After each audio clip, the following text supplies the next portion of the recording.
नमस्कार माननीय प्रधानमंत्री नरेंद्र मोदी जी।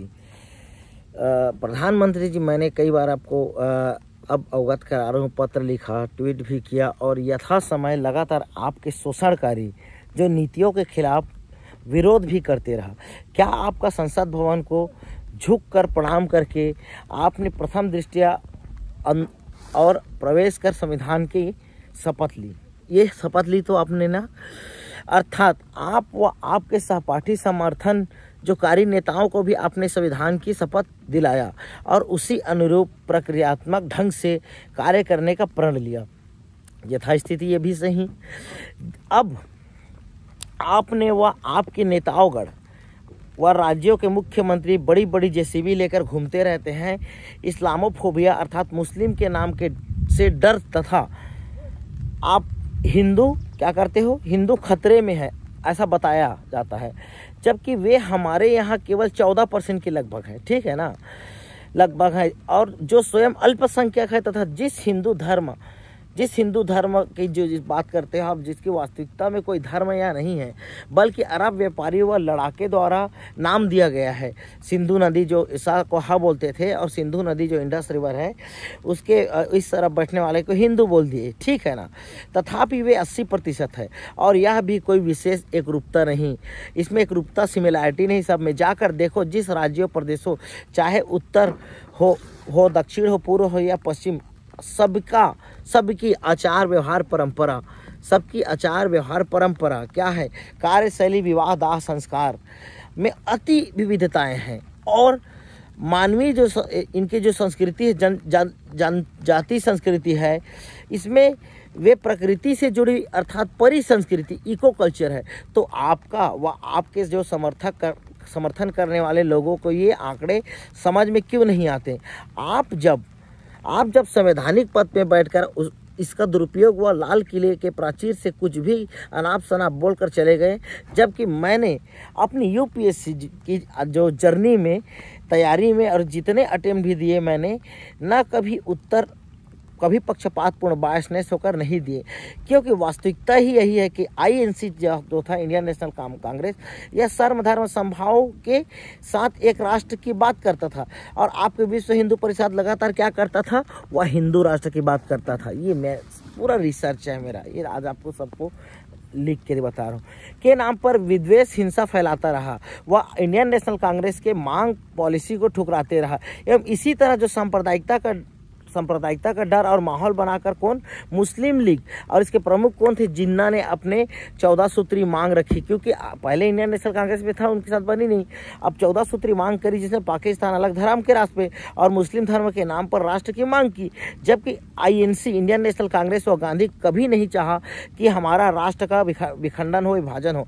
और विभाजन के जो विभीषिका को 1946 में देखे हो आपने कि किस तरीका से विभीषिका थी, जबकि ये वही विश्व हिंदू परिषद है जो आज का आरएसएस, जो राष्ट्रीय स्वयंसेवक बजरंग दल और गांव शहरों में उत्पात मचाने वाले जो छपरी लड़के, ये लोग दारू गांजा पी के यही भगवा झंडा लेके यही काम करते हैं, ये लड़के, जिसने शिक्षा तो ग्रहण की ही नहीं और आपके संगठन पार्टी के अनपढ़ जो गंवार नेताओं ने इनको व्हाट्सएप यूनिवर्सिटी में मैसेज फॉरवर्ड कर दिया और कुछ आज के जो रिटायरमेंट बुजुर्ग ने कर दिया और उसी दुष्प्रचार को अपने विवेकहीन दुर्बुद्धि सिर में बैठा लिया। क्योंकि क्या है, आपने इन्हें तर्क विद्या, जो डायलेक्टिक्स, जो ज्ञान की बात जो सुकरात करता है, से कोसों दूर रखा ताकि ये तुम्हारी इतिहास न जान पाए और आप प्रोपेगेंडा फैलाते रहें।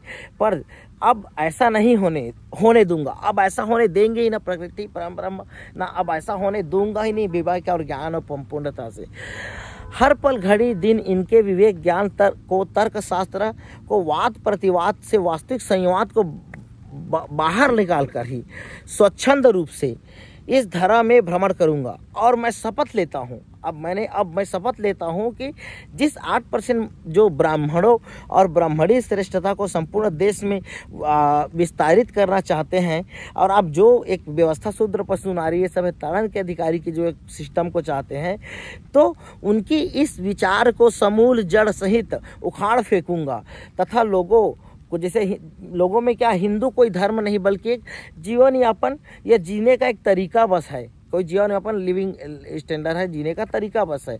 जहाँ जिलेवार डिस्ट्रिक्टवार, राज्यवार, क्षेत्रवार या पहाड़ी हो या घाटी में हो में रहने वाले जनता की अलग ही संस्कृति, वेशभूषा, खान पान व प्रकृति के समक्ष सामंजस्यता समावेशन के साथ वे जीते हैं। तो ये है इनका कल्चर प्रधानमंत्री। और जो तेरे ये जो दुष्ट प्रवृत्ति के संगठन, जिनमें विचारहीन होकर लाठी लेकर हाफ चड्डा पहनकर जो तुम घुमा रहे हो ना, इनको भी वास्तविकता व इतिहास का संपूर्ण ज्ञान प्रदान करना अब मेरा निश्चय है, सर्वश्रेष्ठ धर्म है, निश्चय करता हूँ। और ये लाल चड्डी और जो राजा स्वरूप जहाँ पाते हैं वर्दी लगा लेते हैं और क्या करते हैं, वर्दी लगा देते हैं। अब और मैं इनको वीर सावरकर, जैसे आप ये किनका है, वीर सावरकर, गोलवलकर, मोहन भागवत और आज के जो पतंजलि, जो रामदेव बाबा जो पतंजलि के नाम से जो एक लोहा का भी सामान बेच देगा, समझ रहे हो, रामदेव, तथा यहाँ तक किसी विश्व हिंदू परिषद आरएसएस संगठन के जो समर्थक नेता हैं, नाथूराम गोडसे ने सत्य और अहिंसा के पुजारी के सीने में गोली दागी, ये तो आपको पता है, क्योंकि और वही भारत का पहला आतंकवादी कहा जाता है, क्योंकि वे विभाजन के विरोधी थे। तथा क्यों, कौन विरोधी थे? गांधी जी। तथा गांधी जी ने नेताओं को जैसे कि नोआखली में लोगों को समझा रहे थे कि धर्म संप्रदाय से लड़ने से विनाश व भाई भाई में विभेद अवश्य होगा, जिसका देश हम आज तक झेल रहे हैं, विध्वंस जिसका दंश आज तक हम झेल रहे हैं। लेकिन अब और नहीं, बस करो, अन्यथा आप स्वयं जिम्मेदार होगे। जो बर्बरी की बर्बरता का तुम्हारे पीढ़ियों से आज तक व आने वाले समाज तक छत विछत कर दूंगा, क्योंकि मैं तो प्रकृति हूँ, क्योंकि ये प्रकृति है और मैं स्वयं भी प्रकृति हूँ, और मैं इसी प्रकृति स्वरूप परमात्मा तथा मेरी कर्म चेष्टा से भरी शक्ति अंतरात्मा ही एक वास्तविक आत्मिक सनातन धर्म है।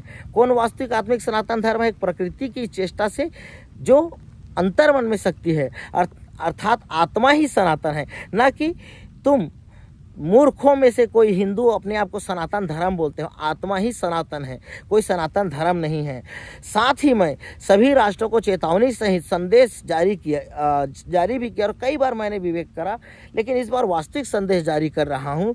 मानो तो ठीक, नहीं तो तुम्हारे समक्ष प्रकृति स्वरूपस्थ विद्यमान हूँ ही, और प्रकृति ही तुम्हारे मन से खेल कर तुमसे युद्ध कराती है।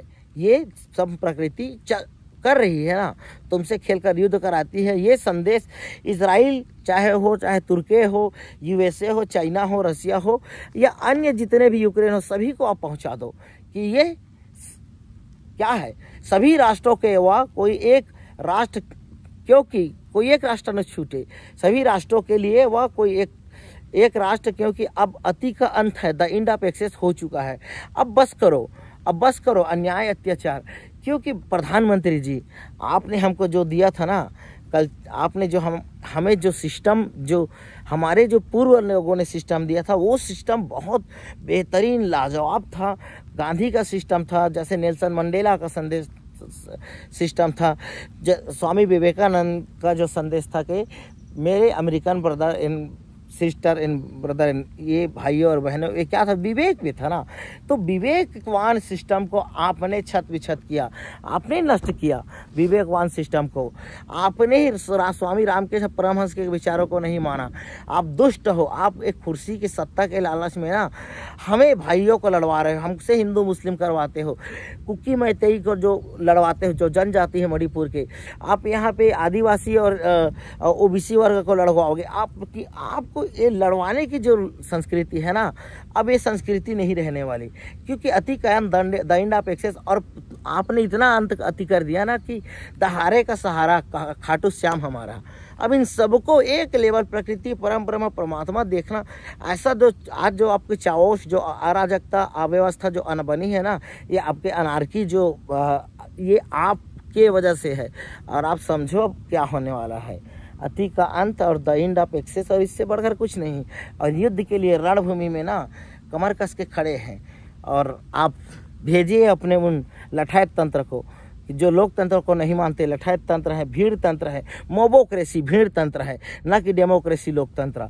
तो भेजो लठायत तंत्र को, सर्वत्र सर्वत्र सर्वथा प्रकृति विद्यमान है और वही प्रकृति परम ब्रह्म परमेश्वर सत्य में ज्ञान का बुद्धि लाने वाला है।